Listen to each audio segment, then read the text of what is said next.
2005-yil kino olamiga Nahotki sen filmi bilan kirib keldim. Lekin keyinchalik noto'g'ri rollar tanlash oqibatida batamom nolga tushdim. Ish yo'q, taklif yo'q, jimlik. Bu jimlik meni cho'ntagimni va sabrimni yeb bitirdi va men Buxoroga, uyimga qaytishga qaror qildim. 2 oy uyda o'tirdim, hech nima qilmasdan. Faqat o'ylardim. Miyada majlis. Qayerda xato qildim? Nahotki aktyorlik yo'lim shu yerda to'xtagan bo'lsa yoki yetarlicha sabablarni qilmadimmi? O'ylovlarim xulosasi ishimni davom ettirishga undadi va men yaratganga tavakkal qilib poytaxtga qaytdim. Reja yo'q, pul yo'q. Faqatgina tanish talaba yigitlar bilan yashash imkoni bor xolos. Qarz oldim.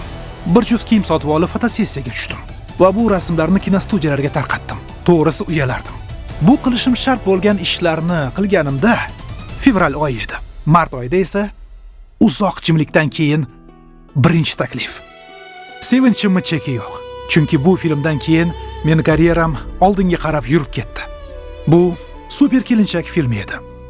O'shanda meni kelajakda juda ham qiziqarli rollar kutayotganligini hali bilmasdim. Qissadan hissa. Agar siz maqsad qo'ygan bo'lsangiz, bilingki, imtihonlar albatta bo'ladi. Hech narsa shunchaki berilmaydi. Faqat o'sha imtihonlar paytida turishingiz kerak bo'lgan joyda qat'iy turing. Ha, to'siqlar bo'ladi. Ha, sizga ishonishmaydi. Ha, siz yiqilasiz.